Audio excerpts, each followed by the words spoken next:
मित्रों, आज का विषय है पाप के रास्ते पर जाने से कैसे बचें।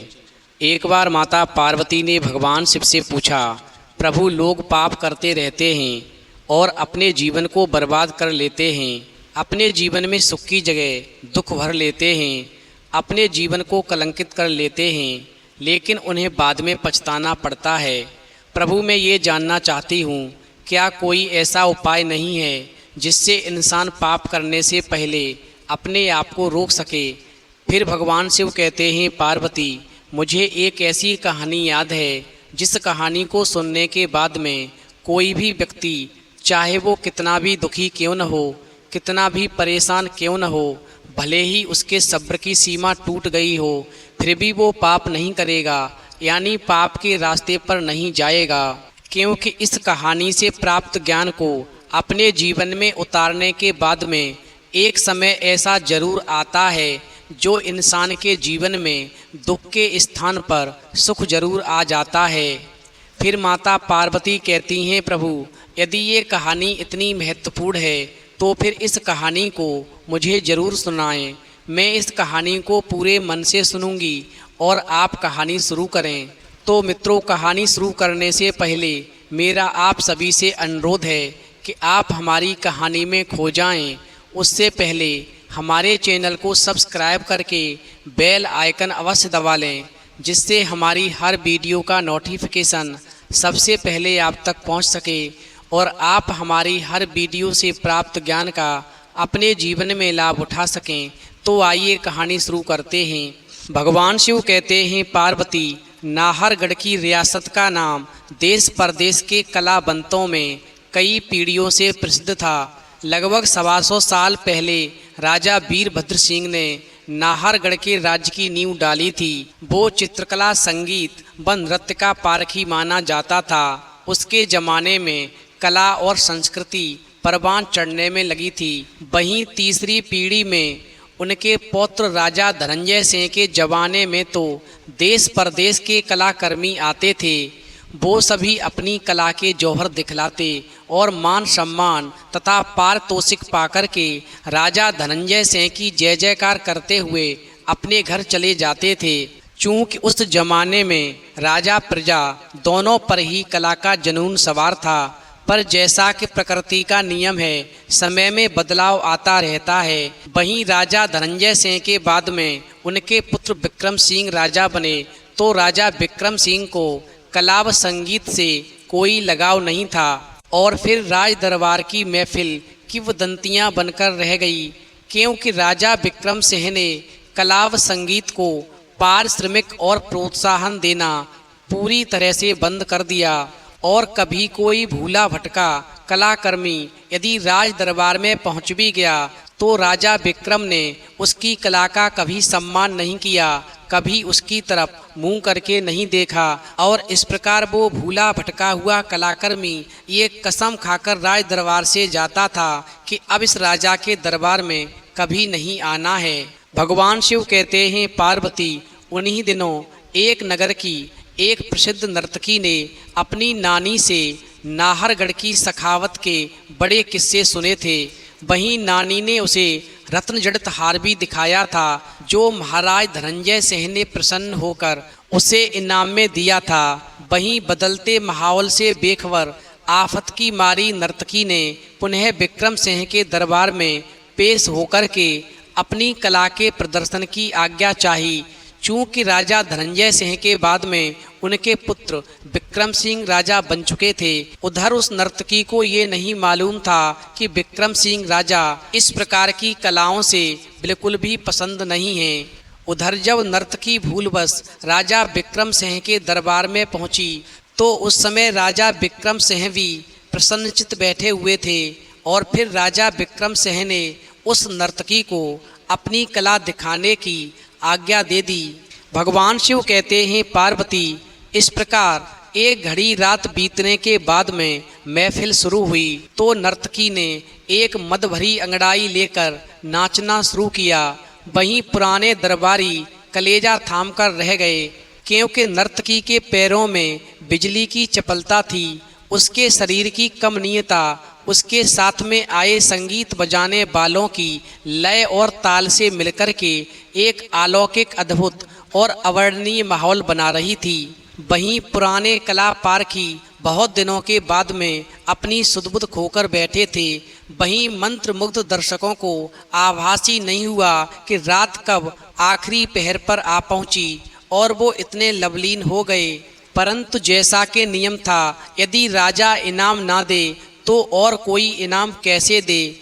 वहीं संगीत बजाने वालों की समझ में ही नहीं आ रहा था कि ये क्या हो रहा है। इतनी अच्छी हम सबने मिलकर महफिल सजाई है, फिर भी कोई इनाम देने को तैयार नहीं है। और फिर इनाम मिलता न देखकर संगीत बजाने वालों का धैर्य जवाब देने लगा। परंतु नर्तकी की तन्मयता व चपलता में कोई अंतर न था। वो तो मुग्ध भाव से ही नाच रही थी, जैसे काले बादलों के छा जाने पर मोर नाचता है। उसी समय इनाम न आने की वजह से तबला बजाने वाले एक जवान तबलची की ताल लड़खड़ाई और फिर नर्तकी के थिरकते पांव थम गए।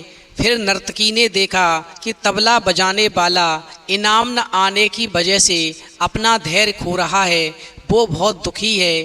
तो नर्तकी ने संभलकर तबलची की ओर देख कर के एक दोहा कहा, क्योंकि उसे भगवान विष्णु की बात याद थी। और वो नर्तकी उस तबलची से कहने लगी कि घड़ी गई थोड़ी रही, वो भी बीती जाए, और सुन ले प्यारे तबलची, ताल न चूकी जाए। और फिर इतना कहकर के उस नर्तकी ने पुनः नाचना शुरू कर दिया। लेकिन कला पारखी दरबारियों ने जब उस नर्तकी की दर्द भरी आवाज़ सुनी तो राजा विक्रम सिंह की तरफ देखा कि राजा विक्रम इस नर्तकी को खुश होकर के कुछ इनाम दें। परंतु राजा तो पत्थर की मूरत बना बैठा था। वहीं नर्तकी ने जब दोहे को दोबारा गाया तो उसकी आवाज़ में दुनिया भर का दर्द था। और फिर तो वो दोहा खत्म होते होते एक गजब हो गया। यानी महफिल का एक नियम था कि जब तक राजा इनाम की शुरुआत नहीं करेगा तब तक महफिल का कोई भी व्यक्ति इनाम नहीं दे सकता है। मगर महफिल व राज दरबार के नियमों की परवाह न करते हुए एक हष्ट-पुष्ट अधेड़ साधु ने अपना एकमात्र कंबल, जो वह सर्दी की रात में स्वयं ओढ़े हुए था, वो अपने शरीर से उतारकर नर्तकी को बतौर इनाम पेश कर दिया। और फिर जैसे ही साधु ने उस नर्तकी को अपना कंबल इनाम में दिया, उसके तुरंत बाद ऊपर जन्माशय में चिक के पास बैठी राजा की बेटी यानी राजकुमारी ने अपने गले से कीमती हार उतारकर उस नर्तकी पर न्यौछावर कर दिया।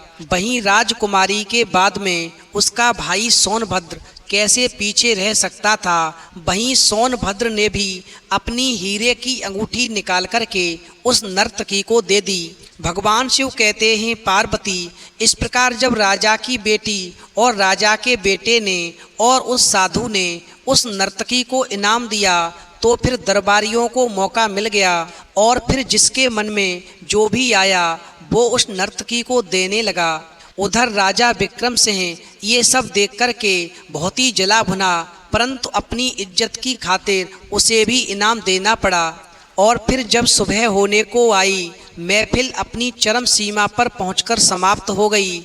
उधर संगीत बजाने वाले साजिंदे अपना सामान लपेटने लगे और सभी दरबारियों ने अपने अपने घर जाने की राजा से आज्ञा ली। परंतु राजा विक्रम सिंह ने और तो सबको जाने दिया, लेकिन अधेड़ साधु, राजकुमारी, राजकुमार और नर्तकी को वहीं पर रोक लिया। और फिर सबके चले जाने के बाद में राजा विक्रम सिंह ने सबसे पहले उस अधेड़ साधु से पूछा कि बाबा, सर्दी की इस रात में तुम्हारे पास में केवल एक ही कंबल था जिसे तुम ओढ़े हुए थे, और वो भी तुमने एकमात्र कंबल इस नर्तकी को दे दिया। आखिर तुमने ऐसा क्यों किया? तो साधु कहने लगा, महाराज, इस नर्तकी के रूप और सौंदर्य ने मुझे इतना मुग्ध कर दिया था कि मैं सन्यास छोड़कर दोबारा गृहस्थ बनने की सोचने लगा। परंतु जब उसने एक दोहा गाया कि घड़ी गई थोड़ी रही, वो भी बीती जाए, और सुन ले प्यारे तवलची,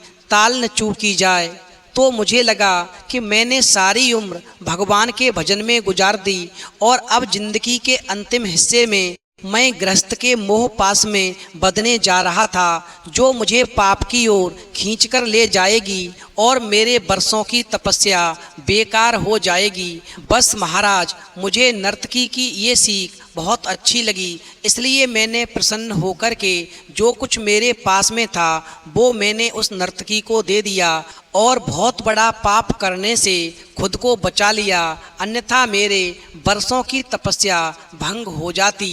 भगवान शिव कहते हैं, पार्वती, इस प्रकार साधु का जवाब सुनने के बाद में अब राजा ने वही प्रश्न राजकुमारी यानी अपनी बेटी से पूछा, तो राजकुमारी पहले सकुचाई, फिर बोली, पिताश्री मुझे क्षमा करें, मेरी आयु लगभग 28 वर्ष की हो चुकी है। मेरी सभी सखियां विवाह करके आनंद ले रही हैं, मगर आपने अभी तक मेरे स्वयंवर की नहीं सोची।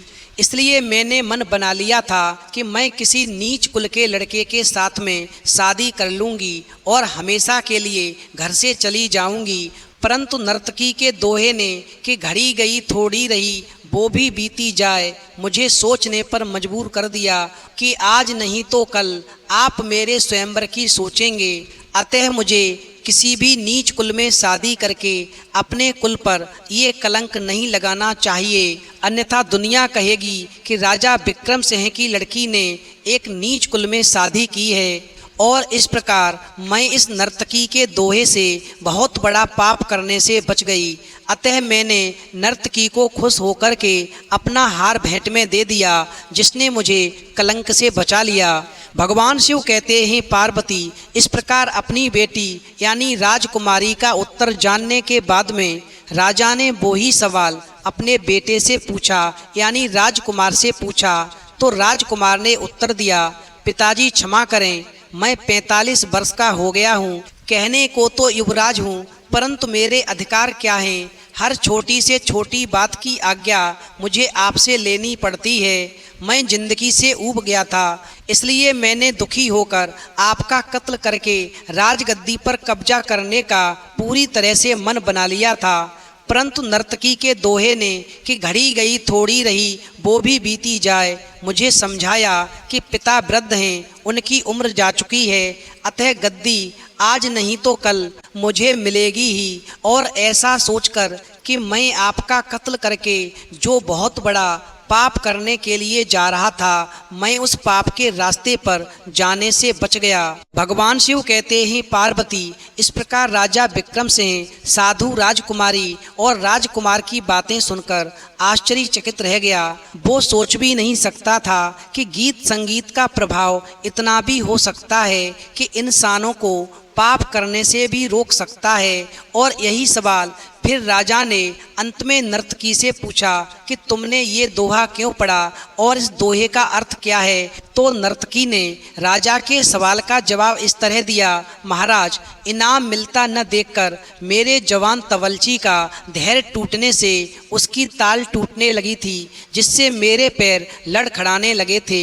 और फिर मैंने अपने दोहे से मैंने उसे सीख दी कि इनाम तो मिलता ही रहता है, यहाँ नहीं मिलेगा तो क्या हुआ, कहीं और मिल जाएगा। अगर कभी इनाम ना भी मिले तो भी अपनी कला की इज्जत के लिए उसे धैर्य नहीं खोना चाहिए और अपनी कला का सम्मान करना चाहिए, अपनी कला की इज्जत बढ़ानी चाहिए। और इसीलिए मैंने कहा था कि घड़ी गई थोड़ी रही वो भी बीती जाए, और सुन ले प्यारे तबलची ताल न चूकी जाए।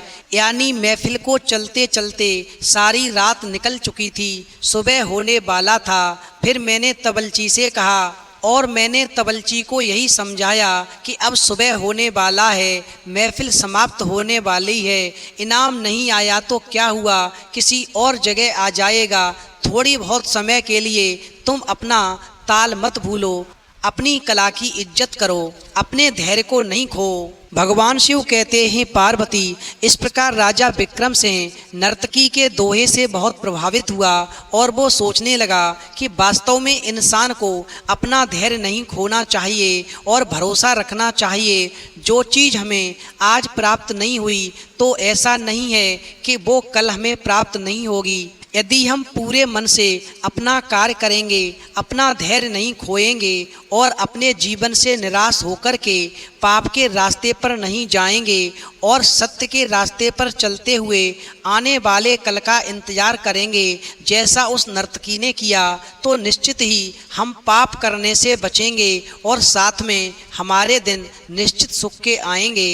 क्योंकि प्रकृति में बदलाव होता है, जो दिन बीत गए वो आज नहीं और जो आज हैं वो कल नहीं रहेंगे। क्योंकि प्रकृति में बदलाव निश्चित होता है, इंसान पे सदा दुख नहीं रहता। यदि आज दुख है तो निश्चित कल सुख के दिन भी आएंगे, उसका इंतजार करना चाहिए और पाप के रास्ते से बचना चाहिए। क्योंकि ईश्वर दुख देकर के इंसान की परीक्षा लेता है और यदि आप धैर्य खोकर के पाप के रास्ते पर निकल जाएंगे तो आप परीक्षा में फेल हो जाएंगे और निश्चित तौर पर आपका जीवन पूरी तरह से तबाह हो जाएगा।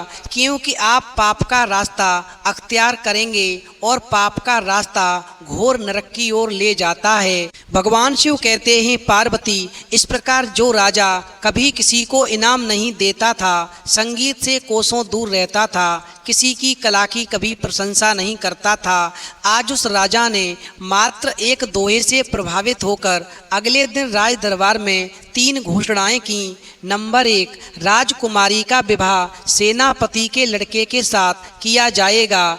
नंबर 2, नर्तकी को राज नर्तकी नियुक्त किया जाता है। और तीसरी, राजकुमार ज्ञानभद्र को राजगद्दी देकर के मैं स्वयं साधु का शिष्य बनकर के संन्यास ले रहा हूँ। भगवान शिव कहते हैं, पार्वती, जिस मनुष्य ने इस दोहे के अर्थ को अपने जीवन में उतार लिया वो कभी पाप के रास्ते पर नहीं जाएगा। क्योंकि ये नर्तकी जो थी पूर्व जन्म में एक अप्सरा थी और ये श्राप की वजह से नर्तकी बनी। क्योंकि उसे पैसे की बहुत बड़ी लालसा रहती थी। उस समय उसके पाप कर्मों की वजह से उसके जीवन में सुख और धन नहीं था, लेकिन उसने अप्सरा रहते हुए भगवान विष्णु का तप किया।